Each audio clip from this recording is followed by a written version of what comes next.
안녕하세요, 중고등부 친구들. 이제 신약 복음서 이야기를 여러분들과 나누려는데 오늘 그 첫 시간입니다.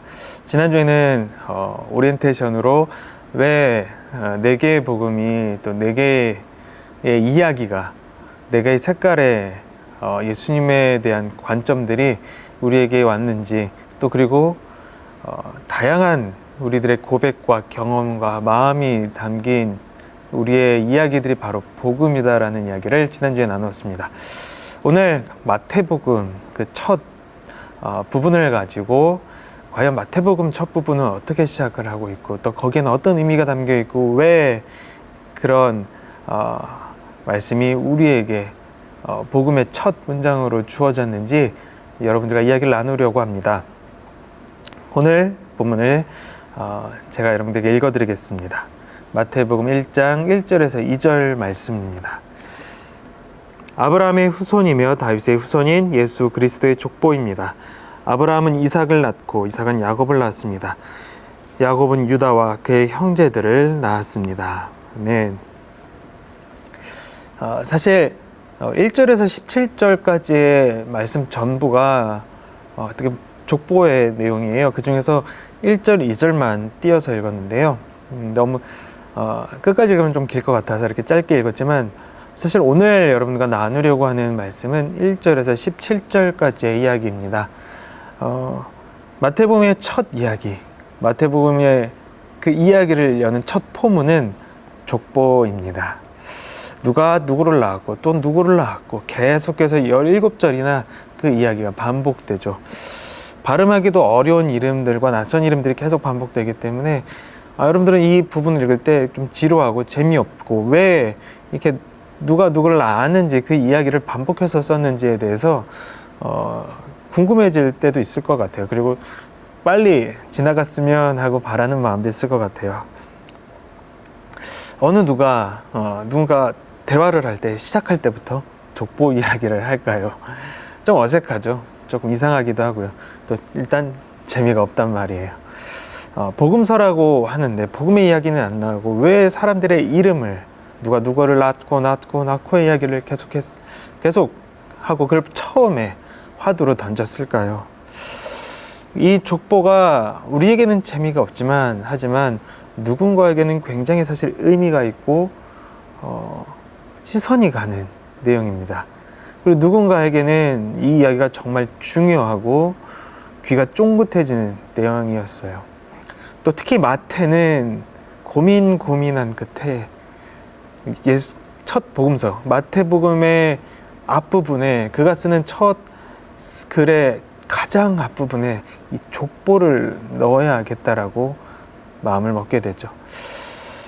이유가 무엇일까요? 혹시 여러분들은 짐작가는 이유가 있으신가요? 네, 잘 생각이 안 날 수도 있을 거예요. 하지만 이 족보에는 굉장히 의미가 있고, 의도적으로 마태는 이 족보를 통해서 읽는 사람들, 듣는 사람들에게 전달하고 싶은 가장 중요한 메시지가 있었습니다. 그 메시지 안에 되게 여러 가지가 있지만 오늘은 그 중에 한두 가지를 여러분들과 다루려고 합니다. 먼저 족보는 이렇게 시작을 하죠. 1절에서 보면은 아브라함의 후손이며 다윗의 후손인 예수 그리스도의 족보입니다. 족보는 예수님을 이스라엘의 먼 조상인 아브라함과 또 그 이스라엘의 조상 중에서 가장 위대하고 영웅적인 인물이었던 다윗과 연결하면서 시작을 하죠. 족보의 가장 중요한 기능 중에 하나는 바로 이 연결입니다. 시대에서 시대를, 부모에서 자녀를, 또 그 자녀를 연결하는 것이 바로 족보입니다. 연결되지 않는다면 그 부모와 그 부모가, 자녀들이 서로 연결성이 없으면 족보를 쓰는 의미가 아무도 없어요. 네, 누가 누구랑 연결되어 있는지, 또 누가 어떻게 그 족보의 가계도가 이어져 있는지가 족보에서는 되게 중요한 부분이에요. 바로 이 연결이 가장 중요한 부분인데, 마태는 예수님을 아브라함 그리고 다윗과 가장 먼저 연결시키면서 이 족보의 시작을 엽니다. 아브라함은 누구일까요? 이스라엘 민족의 믿음의 시조입니다. 하나님과 이스라엘 민족이 첫 관계를 가졌던, 특별한 친밀한 관계를 맺었던 그 첫 인물입니다. 세상에 수많은 민족들이 있고 수많은 가족들이 있고 수많은 사람들이 있지만 그 중에서 하나님은 아브라함을 택해서 그 후손들을 통해서 축복하고 하나님께서 언약을 맺겠다라는 선언을 하죠. 그 언약의 당사자가 된 사람이 바로 아브라함이었습니다. 아브라함이라는 사람은 굉장히 상징적인 인물이에요. 그래서 이스라엘 민족의 시조이자 하나님과 관계를 맺게 된 상징이며 믿음의 조상이 됩니다. 이스라엘 민족의 정체성의 뿌리가 되고 그 마음에 있어서 가장 큰 고향 같은 곳이 바로 이 아브라함이라는 사람이죠. 그리고 다윗은 누굴까요? 다윗은 이스라엘에서 가장 사랑받는 가장 위대한 영웅 중에 바로 한 명입니다. 어쩌면 가장 최고의 인물일 수도 있을 것 같아요. 이스라엘에서 다윗이 통치하던 시기는 가장 위대하고 가장 평화로웠으며 가장 안정적이었고 가장 영광스럽고 그리고 무엇보다도 가장 자랑스러웠던 시대로 이스라엘 사람들은 기억하고 노래하고 있습니다. 오죽했으면 이스라엘 사람들은 지금도 그들의 국기에 이 별 모양을 새겼는데 그게 바로 다윗의 별이라는 상징이죠. 언제나 그 다윗을 기억하고 그 마음에 담고 그들의 자부심으로 자랑으로 삼고 싶은 것이 바로 다윗입니다. 하나님께서 가장 사랑한 인물이라고 평가를 받기도 하는 그 다윗을 통해서 이스라엘 사람들은 그 다윗 왕의 전성기를 떠올리며 그들의 강력했던 이스라엘 왕국을 추억하고는 합니다. 민족의 정체성과 자부심을 가장 뚜렷하게 드러내는 것, 그들의 신앙에 있어서 최고의 전성기를 기억할 수 있게 하는 인물이 바로 아브라함과 다윗이죠. 그리고 무엇보다도 하나님의 강력한 언약이 맺어져 있는, 드러나 있는 인물이 바로 이 아브라함과 다윗이기도 합니다. 그 아브라함과 다윗과 연결되어 있는 인물이 바로 예수님이라고 마태복음 1장에서 소개를 하고 있어요. 왜 이 두 명을 떠올렸을까요? 먼저 이 마태의 복음의 이야기가 울려 퍼지던 시기를 한번 생각해 볼 수가 있습니다. 로마 시기였어요. 이스라엘 민족은 나라를 잃고 로마의 식민지로 그 안에 복종하며 살아가야만 했던 어두운 시기였습니다. 로마의 폭력 앞에서, 로마 군인들의 압제 앞에서 힘을 쓸 수 없었고 무기력하게 지배를 받아야 되는 입장이었어요. 자유도 평화도 박탈당한 채 살아가는 망한 민족이었기 때문에 이스라엘 민족 안에는 여러 가지 어두운 마음들이 있었습니다. 억울함도 있었고 속상함, 절망, 분노, 낙담, 우울, 무기력, 여러 가지 부정적인 감정들과 자신의 처지에 대한 비관이 가득했던 시기예요. 그때 이스라엘 민족들이 가장 소망하고 기다려온 사람이 바로 메시아였습니다. 메시아란 히브리어로 구원자란 뜻입니다. 그리고 그 당시 가장 통용되던 언어였던 그리스어로는 바로 그리스도라는 표현을 씁니다. 구원자, 그 메시아이자 그리스도인 구원자를 가장 애타게 기다렸던 시기가 바로 그 시기였습니다. 패배감 가득했던 이스라엘 민족에게 필요했던 복음은 우리 민족이 다시 일어날 수 있을 소망, 로마의 압제 속에서 다시 자유를 노래하고 평화를 노래하고 그들의 권리와 그들의 영토와 그들의 힘을 다시 되찾는 그날을 꿈꾸었던 것이 바로 이스라엘 민족이죠. 언제쯤일까 고대했습니다. 자신감을 가지고 자부심을 가지고 다시 허리를 당당하게 펴며 자주적인 나라로 살아가는 그때를 말이에요. 마치 우리나라가 100여 년 전에 일제시대 때 처했던 현실과도 굉장히 유사한 것 같아요. 우리나라도 그때 굉장히 우울하고 부정적이고 무기력했지만 또 반대로 그때 오히려 우리들의 자긍심과 우리 민족의 어떤 자부심을, 정체성을 일깨우기 위해서 많은 노력을 했었던 것 같아요. 한글 표준어와 맞춤법 사전이 다시 정비되고 편찬되었고 우리나라의 고대 역사와 또 근대 역사들이 다시 쓰여지고 다시 정비되었던 시기였기도 했거든요. 그 역사와 우리의 글과 문화들을 다시 찾으려는 노력이 생긴다는 건 뭘까요? 우리 민족의 정체성과 뿌리와 우리의 자긍심을 되찾고자 하는 노력이 그때 활발하게 일어났던 건 아닐까요? 또 그 당시에 이순신과 세종대왕 등 민족의 영웅들의 위인전들을 다시 쓰고 그들을 읽히면서 우리 민족이 이렇게 지배받고 나약한 패배감 젖은 민족이 아니라 우리도 당당하고 자부심 있는 역사를 가지고 있고 위대한 인물들이 있어서 우리는 그 정신들을 본받아 다시 일어나야 돼라는 마음들을 민족 전체가 다시 한번 공유하고 일깨우는 그러한 시기 아니었나요? 패배자의 정체성이 아니라 자랑스러운 자주민으로서의 정체성을 찾고 싶었던 시기가 바로 그 어두운 시기였던 것 같아요. 이스라엘 민족도 비슷했던 것 같아요. 로마의 압제 안에서 가장 필요했던 것은 그들의 뿌리를 찾는 것이었어요. 민족의 자부심과 자긍심을 다시 회복하는 것이었고 그들의 정체성이 어디에서부터 시작되는지를 다시 점검하는 일이 필요했습니다. 가장 중요한 일의 일환이 바로 이 족보였습니다. 이 족보를 통해서 마태는 이렇게 이스라엘 사람들에게 외치는 것입니다. 너희는 패배자가 아니야. 너희는 로마의 속국 안에서 쓰러져 있는 무기력하게 넘어져 있는 실패한 인생이 아니야. 너희들에겐 수천 년 동안 이어져 온 뿌리가 있고 그 뿌리는 하나님으로부터 시작된 아브라함과 다윗, 수많은 믿음의 선조들 속에서 세워진 어떤 것에도 파괴할 수 없는 강력한 자긍심이 있어. 하나님으로부터 주어진 언약과 축복이 우리에게는 흐르고 있어. 위대한 다윗왕, 믿음의 선조인 아브라함의 정신을 기억해야 해. 별 볼 일 없는 식민지 백성이 아니라 하나님의 거룩한 백성이야. 이 이야기를 하고 싶었던 거예요. 그러면서 동시에 그 아브라함과 다윗의 후손인 참 구원자, 참 메시아 예수 그리스도가 이 땅에 왔어. 그를 보고 그를 믿는다면 그가 우리에게 전하는 이야기들과 보여주는 길을 쫓아간다면 우리는 다시금 회복되고 이 어려움으로부터 이 고난으로부터 극복할 수 있는 힘을 얻을 수 있어. 진정한 승리는 예수님에게 있어라는 것을 전하고 싶었던 거예요.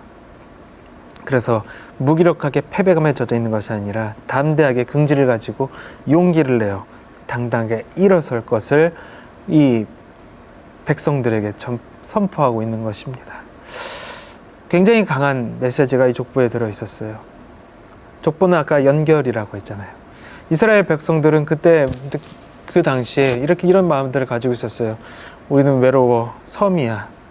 어떠한 것으로도 우리를 도울 자들이나 우리를 이 위기로부터 끄집어낼 자가 없어. 우리는 섬처럼 고립되어 있어. 무기력해. 실패했어 라고 생각했지만 마태는 이야기합니다.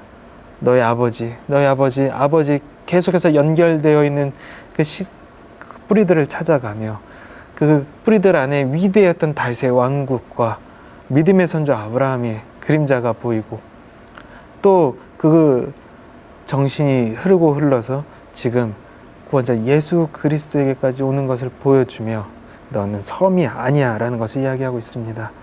어둡고 고된 시기를 살아가고 있지만 아무도 돕는 것 같지 않아 보이지만 그렇다 해서 정말 혼자인 것이 아니라 하나님으로부터 연결되어 있는 믿음의 선조들의 정신들이 여전히 우리 안에 흐르고 있는 승리와 성취의 믿음의 DNA가 흐르고 있는 그러한 민족이라는 것을 다시 한번 일깨우고 있는 것입니다. 하나님의 약속과 하나님의 성취, 하나님의 꿈, 하나님의 계획이 사라진 것이 아니라 끊어진 것이 아니라 여전히 대에서 대를 이어 우리 민족 속으로 지금 현재까지 흐르고 있음을 이스라엘 민족에게 알려주고 있는 것입니다. 이 메시지는 지금 우리에게는 어떤 의미가 있을까요?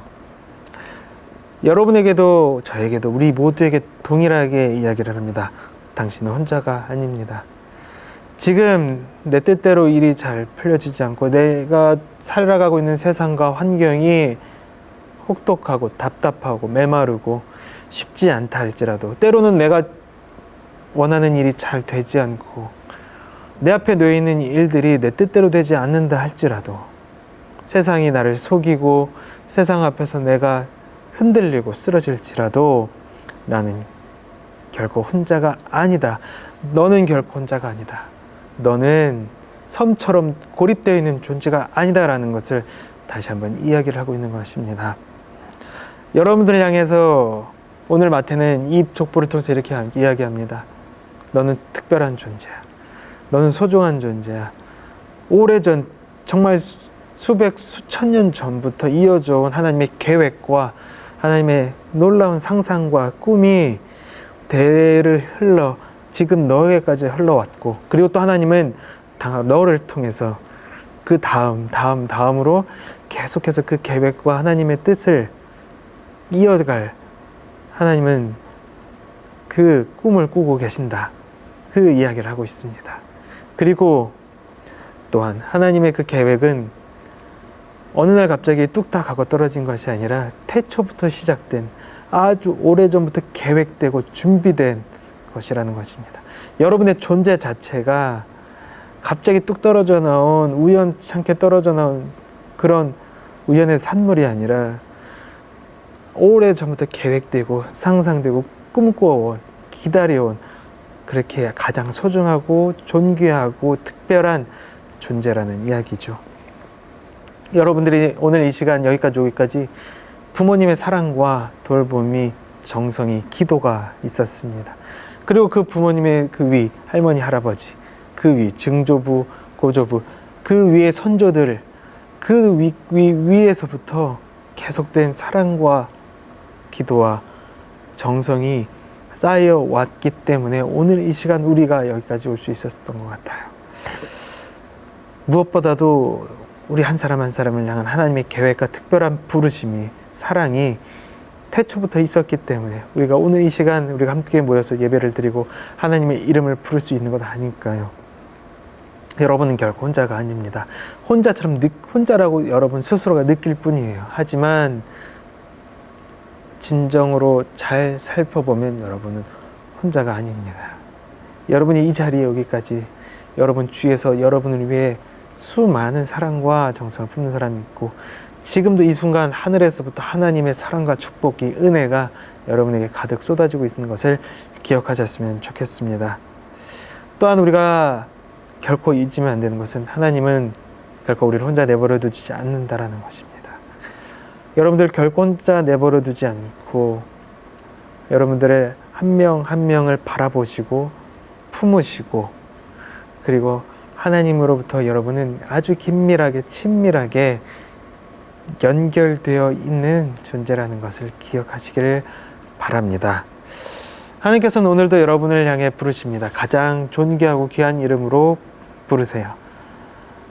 누구누구야, 누구누구야, 너는 나와 연결되어 있다. 너를 위해 태초부터 너를 소망하고 꿈꾸고 바라보고 기다려왔단다. 너를 만나 너무나도 좋고 반갑구나 라며 사랑의 눈빛으로 여러분들을 바라보십니다. 그 하나님의 마음을 기억할 수 있었으면 좋겠습니다. 오늘 이 족보를 들은 그 당시에 이스라엘 백성들은 그런 하나님의 마음을 느꼈을 것 같아요. 식민지 시기 가운데서 외롭게 연약하게 흔들리고 요동하는 존재가 아니라 태초부터 부어지는 하나님의 축복과 언약이 흐르고 있는 사랑받는 존재라는 것을, 하나님과 연결되어 있는 존재라는 것을, 의미 있는, 가치 있는 존재라는 것을 다시금 기억하며 내 삶에 대한 애정과 나에 대한 자부심과 자긍심, 그리고 내 정체성의 뿌리를 찾을 수 있었지 않을까요? 여러분들도 그렇게 되었으면 좋겠습니다. 매일매일 여러분들의 마음을 힘있게, 용기있게 채워줄 그 뿌리가 하나님으로부터 시작되었다는 것을 기억했으면 좋겠습니다. 오늘도 그런 마음으로 힘있게 살아가기를 여러분을 축복합니다.